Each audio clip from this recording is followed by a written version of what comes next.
February 1st, 1966, Navy pilot Dieter Dengler's A-1 Skyraider screamed through the Laotian jungle at treetop level. One moment he was flying a classified mission. The next, enemy fire ripped through his aircraft. What happened next would become one of the most incredible survival stories in military history.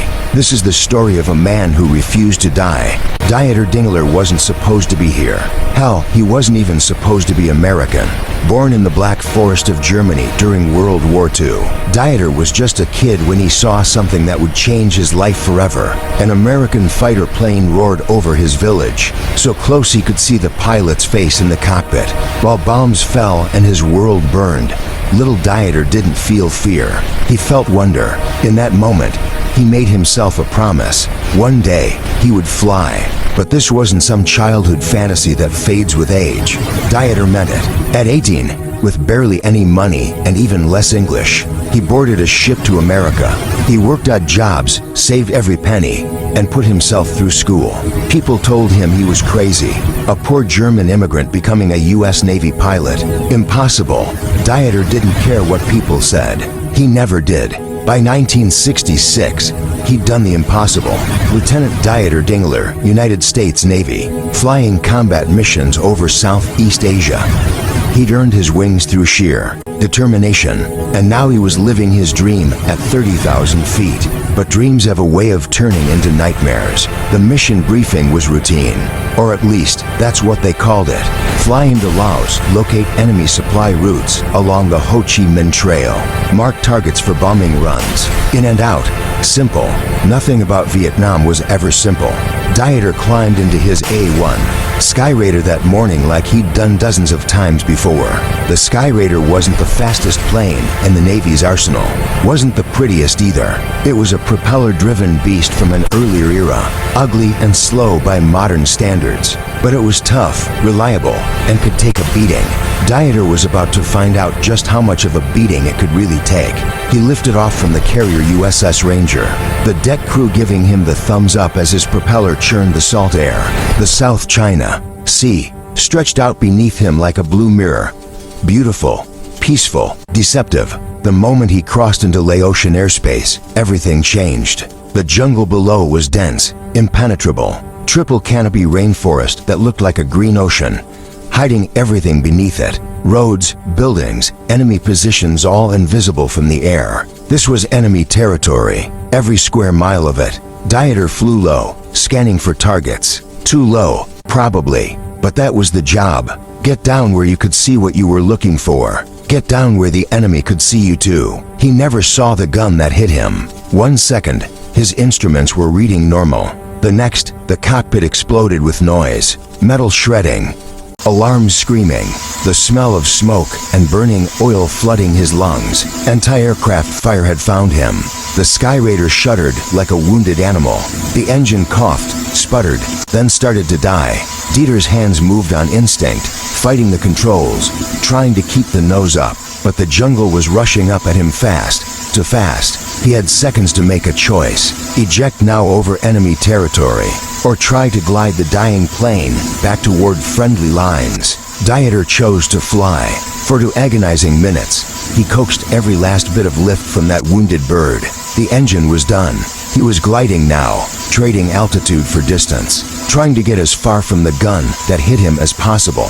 Every foot mattered, every second counted. But the jungle doesn't negotiate, and gravity doesn't care how brave you are. The trees came up like a wall. Dieter pulled back on the stick, trying to stall the plane, trying to pancake it into the canopy instead of drilling straight down. The impact was catastrophic. Metal screaming, trees snapping, the world spinning in a chaos of green and brown and blood. Then silence.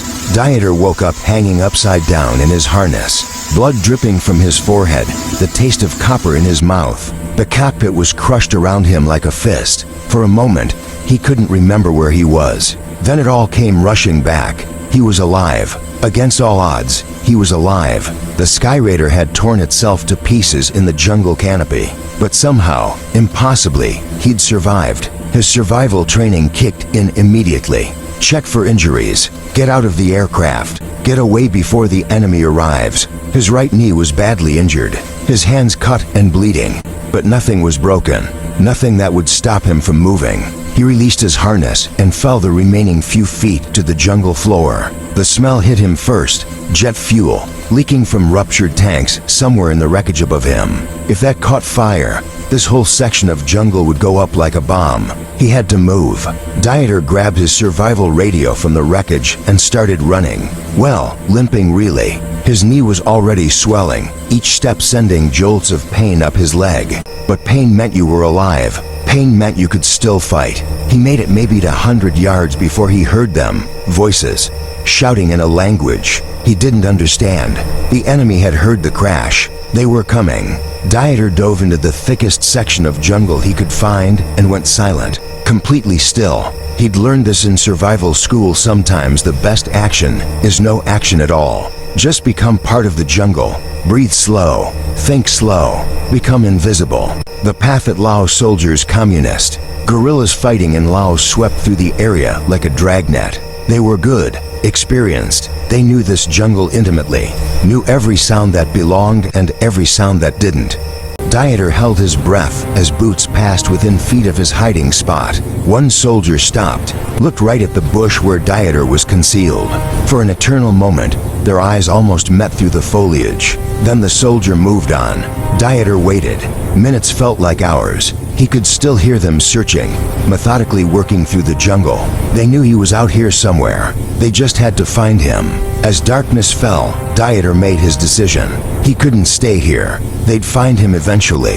His only chance was to move at night, put distance between himself and the crash site, and try to evade capture long enough for rescue. He pulled out his survival radio, extended the antenna, and whispered into the transmitter, "Mayday, Mayday. This is SPAD 595. I'm down in Laos, requesting immediate extraction." Static. He tried again. Nothing. The radio was damaged. Maybe the antenna, maybe the transmitter itself. Didn't matter. The result was the same. No one was coming. No one even knew exactly where he was. Dieter was alone. He moved through the jungle that night like a ghost. Every survival technique he'd ever learned came flooding back. Move on hard ground when possible to avoid leaving tracks. Use streams to cover your scent. Stop frequently to listen. But the jungle wasn't on his side.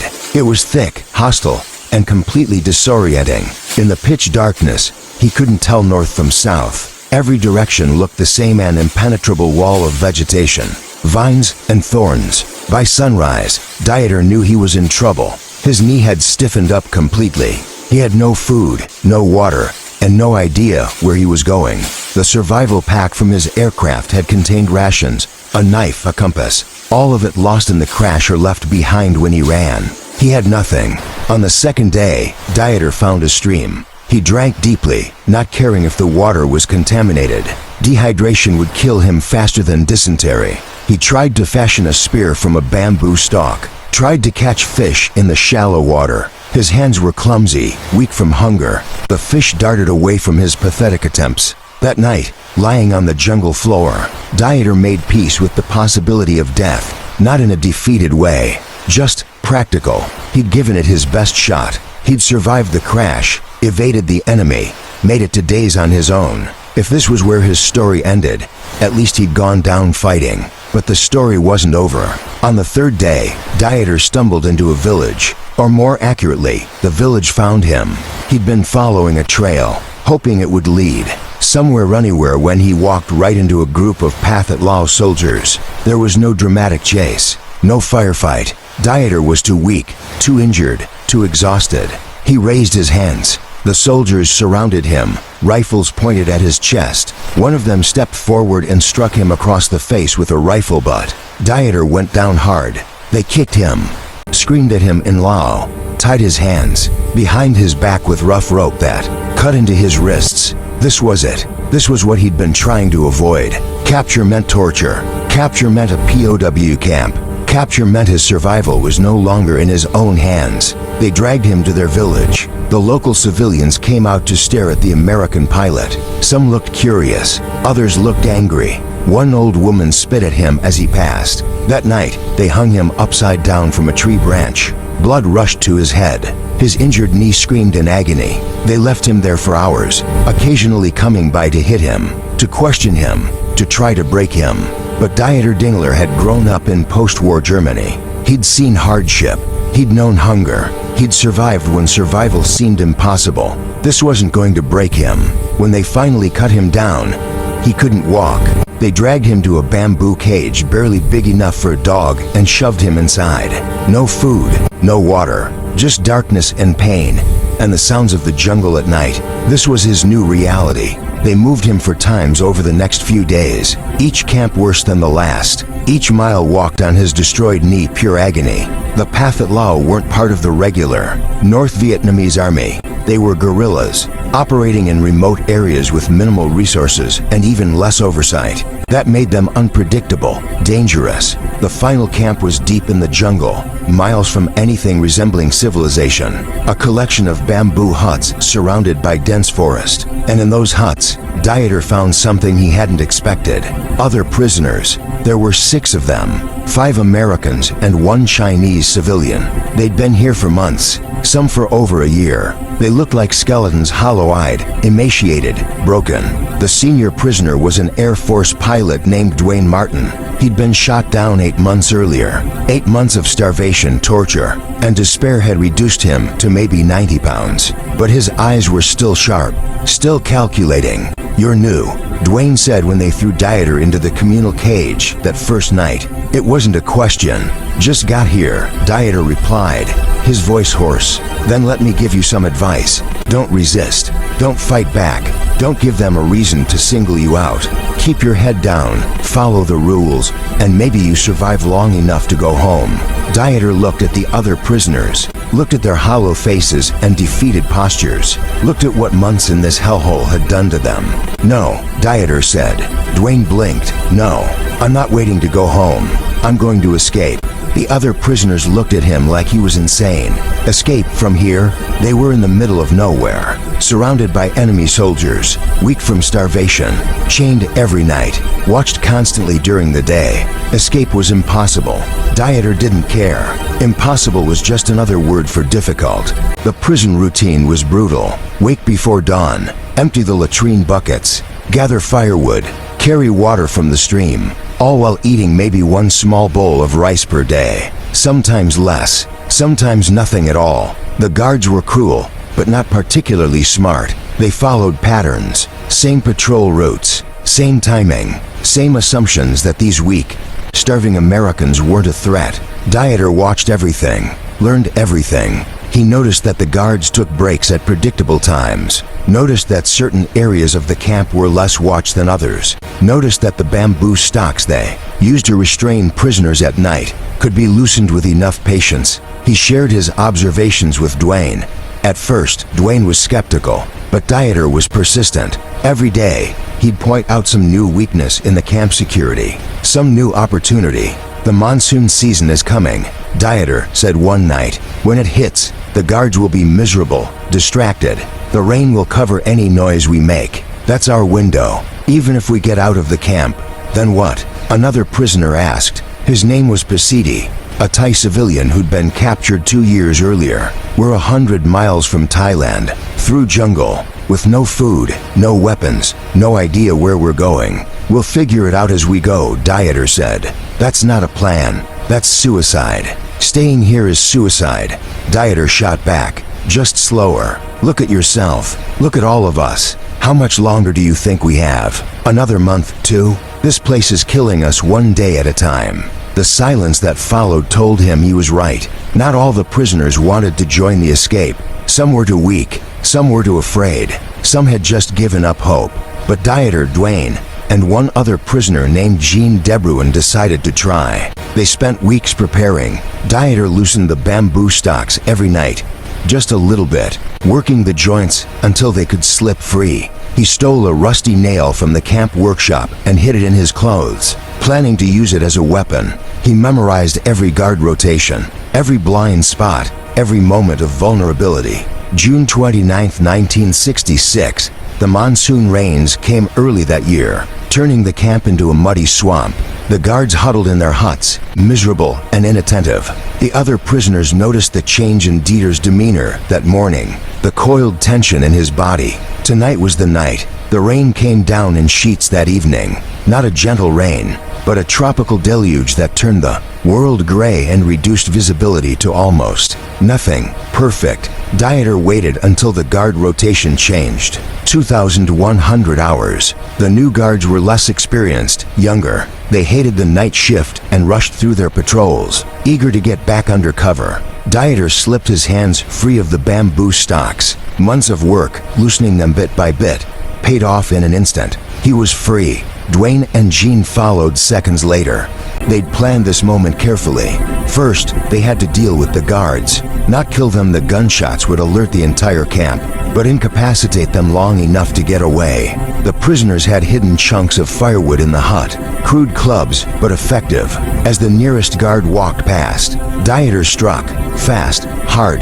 The guard dropped without a sound. 2 more guards went down the same way, silent, efficient, no alarms raised. Then they ran. The jungle swallowed them within seconds. The rain covered their tracks, washed away their scent, made them invisible. They moved as fast as Dieter's injured knee would allow, putting distance between themselves and the camp. Behind them, they heard the first shouts. Someone had discovered the unconscious guards. The alarm was raised, but it was too late. The prisoners were gone. The first night of freedom, they covered maybe 5 miles. Not much, but every mile mattered. They moved through the darkness, using moonlight filtered through the storm clouds, stumbling over roots, tearing their clothes on thorns, but moving, always moving. By dawn, they were exhausted, starving, soaking wet, but they were free. Dwayne wanted to rest. His body was giving out after months of starvation and torture. But Dieter refused. "They'll send search parties," he said. "We rest when we've put enough distance between us and that camp, not before." They pushed on through the day. The jungle was thick, nearly impassable. Every 100 yards felt like a mile. They found a stream and drank deeply, not caring about the risks. Found some wild plants that might be edible and chewed them despite the bitter taste. That night, they heard dogs. The Pathet Lao had tracking dogs. Of course they did. Dieter cursed himself for not thinking of it earlier. In the rain, the dogs wouldn't be as effective, but once the storm passed, they'd pick up the scent easily. "We need to split up," Dieter said. "What?"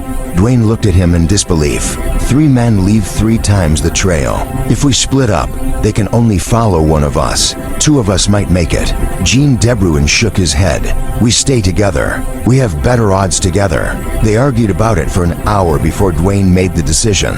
"We split up. Dieter's right. It's the smart play." So they did. Jean went east, toward Thailand. Dwayne and Dieter went south, planning to stick together for 1 more day before separating. That day never came. On their second night of freedom, Dieter and Dwayne were crossing a river when they heard the dogs again. Closer this time, much closer. They pushed harder, ignoring their exhaustion, ignoring their pain. The dogs found them at dawn. The Pathet Lao patrol came through the jungle like vengeful ghosts. Dieter and Dwayne ran, but there was nowhere to go. The pursuers knew this jungle, knew every trail, every river, every hiding spot. They were herding their prey like animals.